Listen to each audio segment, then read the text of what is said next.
is showing up as the leader. As Eiffel will go down, it's 4 Thrives now out. The first team to leave us here, 16th place. Very tricky rotate coming through for them. They got split up. They couldn't quite convert over towards Geekay. On their engagement, it looked like they had a really good opener, but the shots just weren't landing. It was unfortunate, but they do fall for it. Aurora, they're looking to keep things trucking low. And remember, we know what they can do with a duo. We've given them an extra player this time around. They're on 3. They've already opened up for an Elim. They're in a pretty cheeky little spot there as well. Controlling quite a lot of the open ground towards those Milter Power positions, towards mini Milter Power as well. The warehouses on their south side. Could be a pretty powerhouse spot. That's right, in Milter Power. We'll stock here. I mean, for Ulf, they're playing the ridge side down towards the side of crates. It's not a horrible place to play, but it really depends on the next circle, right? It's so hard to know where it's going to go because it's still folding over towards Deadwoods. It's still folding back the other way towards Milter Power, as well as Mini Milter. I'm curious to see how they want to play this out. Goat's really trying to pull the elastic band both ways. They're dead center of it all. Good shots though from GenForce. I mean, he's been on a bit of a tear today with a massive recovery over on Rondo. Now looking to put the hurt in over towards Flower H. Just a couple of pails left on that rotate there, but somehow managing to escape with a little bit of life left in it. He knocks me not. He knocks me not, seemingly the conclusion on that one. I can get some healing done. Sprout anew. With 3 players alive on the west side. Gaming Stars nade over towards X-Force Rejects. And another one puts the cat amongst the pigeons and takes down Shiva as well. They're not going to be able to get this forward duo back up. Look at the backstops. They're not for moving. Not one bit. Maniac getting some good damage in. My goodness me. What a horrendous circle. Sent over towards the northern side. Look at all the water in play. Ulf just got sent out a lifeline though. Kelsey needs to live this rotate though. Needs to get back to the rest of the team. As a 4, they have a good time. Great shot from Aaron. Where did that come from? All right. Ulf pulling it out of the bag. As well as Enigma Galaxy on that south coast side. They can sweep through. Furia looking to try and challenge. Could be a little bit difficult to deal with. But I feel like Enigma Galaxy have the inside track there. You're right though to highlight that Aaron spray. It was pretty nutty. The guy is insane. You've talked about being his biggest fan. I think you can be proud in that tile right now. Well, again, the speed at which he identifies the location, understands that this is a shot. Gaming Stars to ensure that Kelsey gets back to the team because they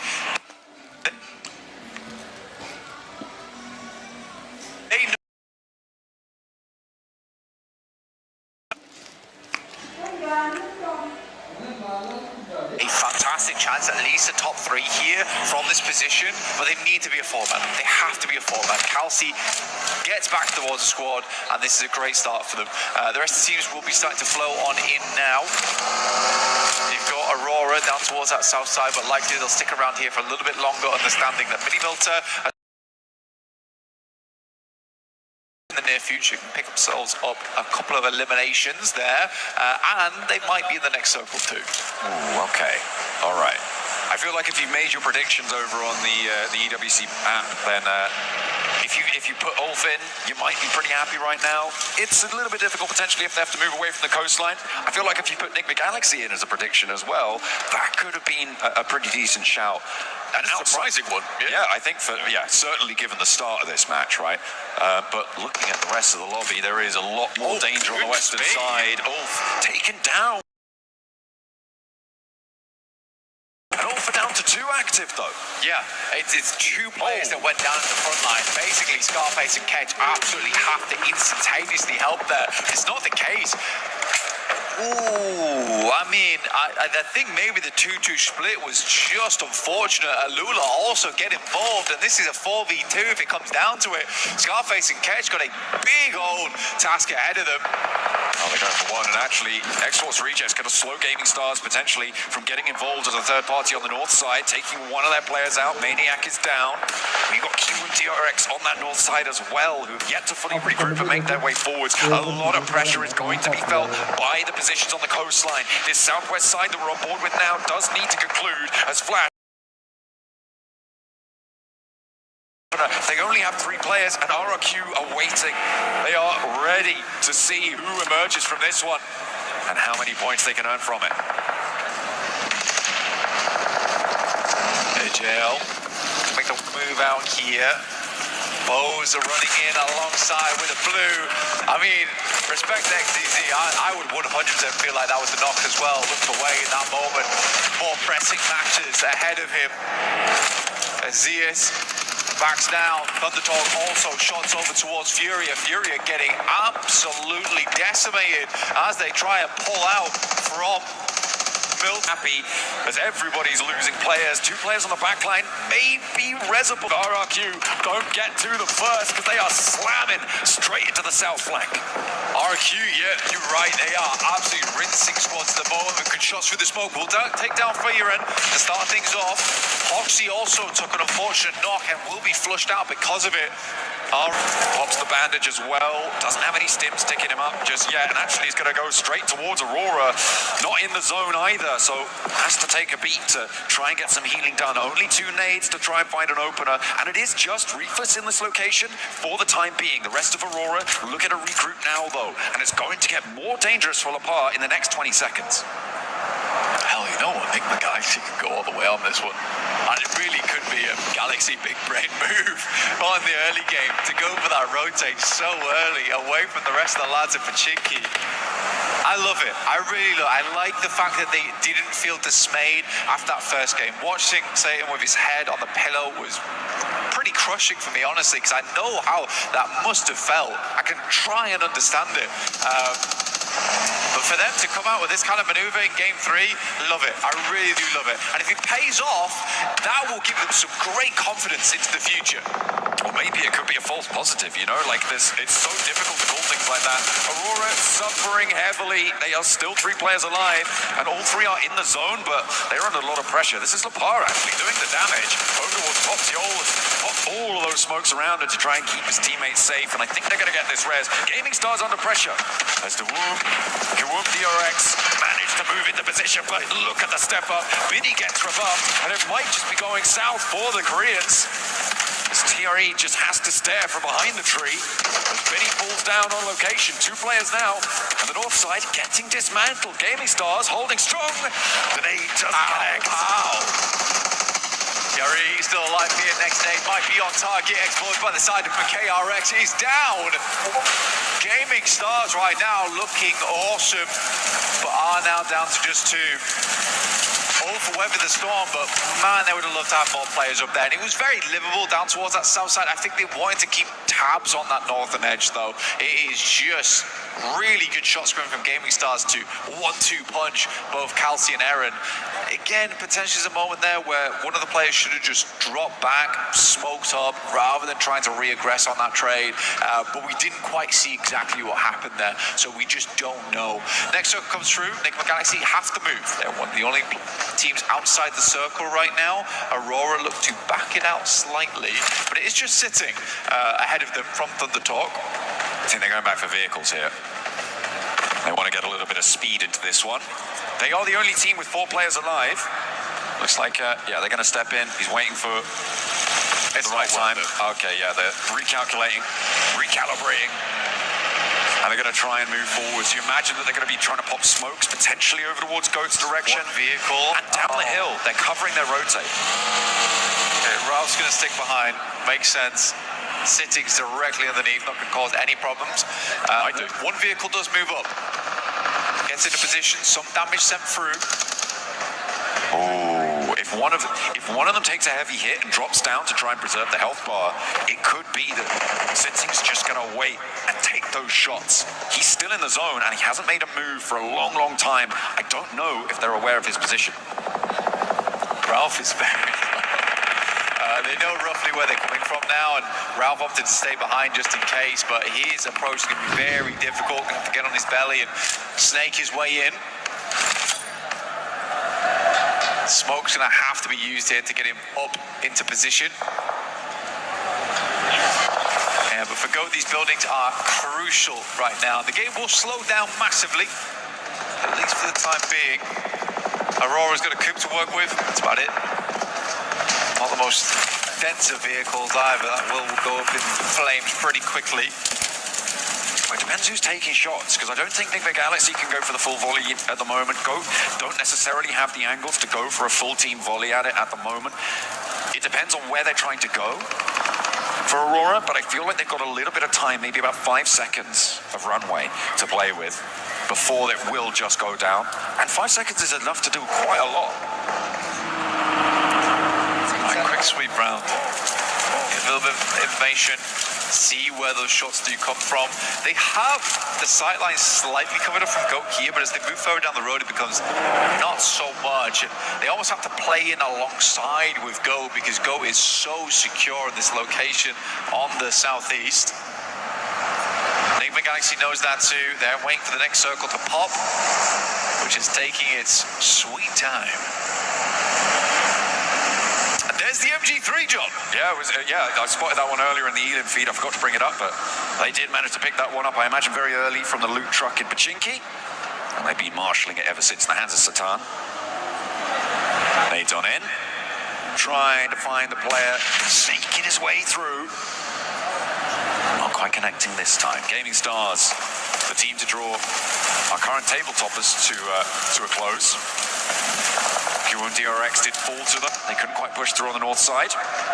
They know there's another team here because they didn't fully finish out Ulf there, so they know the rest of the squad must be further down. Oh, you must be joking me. It drops over towards Enigma Galaxy on that southeast side, but for Thunder Talk, 3 points. 3 points. Absolutely. They should be able to survive probably up into a 3rd place after this. Aurora still taking so much trouble from Lepar. I think with this circle, though, for Aurora, what are your choices here? Is it just go for go? I mean, you could probably try and rock up over towards where Ulf is playing on this north side.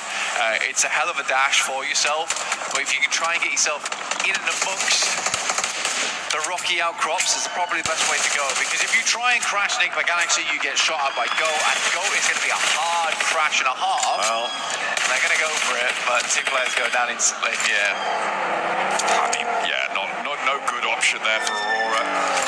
But PMWC going to be pretty happy with 8 teams still alive. It's only a single placement point that they would find, so they may just be able to maintain their spot at the top. It really doesn't feel like there's 8 teams alive in this circle blank, but there's so many stragglers and only 1 team with 4. Of course, Enigma Galaxy, with their mad dash earlier, able to do a lot of work from this cliff top. The 4 aliens they found. Reefus is crawling forward. Finally goes down. That allows Reefus a lot more latitude for movement. Yeah, it does, but also Ulf now is giving away their position. Rough idea where they are. Good shot again. I mean, Ulf's spotting him. Ulf is spotting him. Said he could see a marble from a mountaintop, but just as easily finds the marble in the grass as well. Now looking down over towards them. Reefus is the last to fall, and from 8 to Ego down to 4. Very, very quick. And remember, there is still that solo, so it's pretty much 3. Thunder Talk leaving their lone wreck down on the bottom of the cliffs, shotgun in hand, cowering underneath the rocks. Yeah, I like how I gave a little bit over towards Force, and he's been offed early on in this game. Okay, shots coming through from Kedge. I mean, what else can you do, really? I mean, Enigma Galaxy has a lot of control here. Go's going to have to push out, and Enigma Galaxy is fairly easily covered. It is wild the amount of water that's still in this circle, and finally we pull back to the benefit of Go. They're going to be very happy with this one. They keep one of their buildings in, although not all of them looking super happy. However, they're really not in any danger right now. They can just put their players around this building, not really worry too much because they know everybody else is over on this cliffside. It's an impossible game for anyone but Enigma Galaxy, I'm not going to lie to you. You think? You reckon? Yeah. I think with good circles, Goat might have a chance. And what circle are you looking for? Southwest. Oh, yeah, that's the point. Yeah, I forgot about that one. We do have to end the game at some point, John. No, okay. Let's keep it going forever. I mean, if we could get a stage 11, it'd be great, but I just don't see anyone else winning this. As we all know, when you play in these areas, as soon as you come out of this open ground here, it is a death sentence. If they had vehicles, maybe they could hit a flying V over towards the loot crate. They have to move now. If Goat wants to win the game, they have to move now whilst they're fighting. They have to read it. They have to get out. But do they have the smokes? Are they in position? Do they have the vehicles even to make this one move forwards? I believe that they do. Another nade over the top from Lord as the backlines are keeping Enigma Galaxy on 4 players. Ketch gets rezzed, and now they're back as 2. Another nade goes long. They're not quite finding it. They're holding out a nade forwards. Catches them on the backline, takes them super low, but it's not quite enough to stop Coops and Lord rolling on forwards. And Lord is down. Coops is low. Where are Goat, Blank? Where are they? I mean, to be fair, they left Satan behind with the MG3. That's a good weapon to hold on. But finally, they're thinking, potentially, we got to make a move off the back of this. They've been setting up this smoke train for quite a while. This is good, actually. I quite like this from Go. They have to take this opportunity. It's a little bit late, but again, it takes a long time to set up those smoke trains. Sitting is very happily looking for his 2nd place. He can hope. 3rd place right now, guaranteed for him. A nice little boon to Thunder Talk to get them off the bottom of the tables. Hopefully, a big nade takes a lot of damage off the MG3 angle as well. Over onto Satan. That's going to force him to go for the hill, and he's down. The MG3 out, and Ralph now is isolated. Hoopsman on the top of the building has got that high ground advantage to potentially find Ralph. The drop down came through from Lord as well. He's down in the water. He's looking for the last straggler from Thunder Talk. They kind of know where he's going to be now, and they're scouting it out, but they may have overcommitted to this split. Lord needs to get back into an angle where he can contribute to this fight. No, I mean, Sitting is still here. Could cause a big problem for them. Sasuke gets way back up the hill right now. Like you said, getting the MG3 down is really bad news. Good shot from Coops once again. He has to be the man of the moment right now. Moves on the back line is a big deal for them. The circle is starting to push them in. This is where it gets hard. Goat wasn't able to create enough of an opportunity. Killer Joe with some good shots back that way. Putting them back and giving them a scare. Killer Joe does go down, and Coops now steps up for more, but Boopsman's not suppressing the angle. Goats playing with drift, and they're on the cliff. Lord is down. Coops now under pressure, and they are melting underneath it. Thunder Talk, they do finally fall, but it's only 1 player. It's all up to Coops, and he's dropped down. Coops has fallen off. I mean, for Enigma Galaxy, it felt like they just crumbled like a stale biscuit underneath Goat's hoof. Moxie looking down towards Coops. He's the final player left alive, and Goat is going to be able to get up to the 3-man. Where was Lord? Where was Ralph's rebuttal on that western side? And Coops goes down to the zone. Goodness me. Goat get themselves the win. I mean, Jackie was right all along. Moxie hits them with the Riz here in Paris. They are able to find the chicken dinner on what seemed to be an impossible scenario. I feel like Enigma Galaxy just got in their own head. Yeah, I don't. I feel like pushing Ulf wasn't a necessity, though. I feel like the biggest threat came from Goat that game. That's where you should have been looking. That's where you should have been watching. As soon as you start seeing the smoke train being unleashed, be like, guys, you've got to come back. There's no reason to push that far out. Those players are going to come out into the open eventually. Goat will see them first. They'll likely take shots, and we can always just smoke off our angles versus them. We don't need these 2 eliminations, but we do not want to lose the chicken dinner. That's what matters more.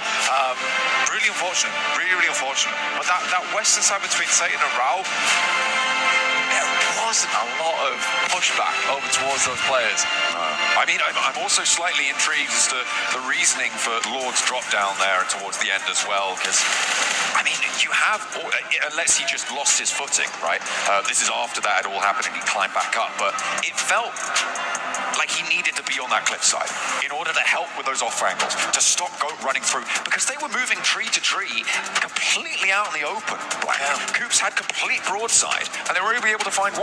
Again, we can't take away from the fact that it was a pretty incredible rotation from Enigma Galaxy early on the game. I was very excited to see them win there. I'm glad that Goat took the opportunity when they did, because again, that's what we were talking about during the game, is that during that push up there, Goat's got to do something. We pan back, they're setting up the smoke train, really nice stuff, and then they pull the trigger on it. Foopsman plays off the back of the building top. Lovely stuff. Really, really good stuff. Anyway, Enigma Galaxy get themselves second place, but it's Go who takes it all. Let's head back over to 7. Welcome back, ladies and gentlemen, to PMWC at EWC 26. My name is 7WG, and I'm joined by none other than one of the GOATs. The GOATs of PUBG Mobile Esports, Scout. Scout, how are you enjoying Paris so far? It's lovely, to be honest. I think it's my second time here, and I'm pretty much loving it. Again, watching PUBG Mobile Esports at international stage, nothing gets better than this. Does this make you want to come back? Because I know you're currently wanting to, right? Yeah, 100%. Would love to be back on the stage competing. Hey, maybe next year we'll see you playing here. That'll be amazing to see. How are you enjoying so far what you're seeing out of PUBG Mobile Esports? How it has progressed through the years as well? I think the new players are pretty skilled, and they have pushed the skill ceiling so high that we, being the veterans, we need to catch up with them. Honestly. But yeah, we did it back in the days. We can do it again. How about any words of encouragement for the Indian players here?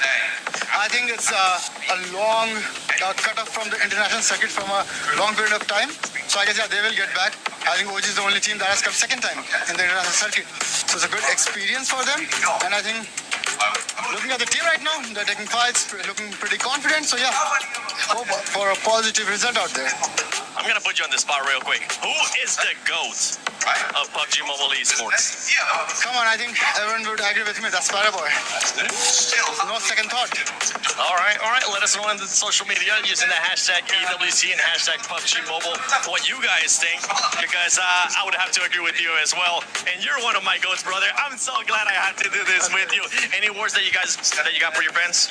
I'm glad you guys supported me all through my journey, and thank you so much for showing me so much love and support. And we'll be back on the international circuit for sure. Shukriya, bye. Shukriya. Back to y'all.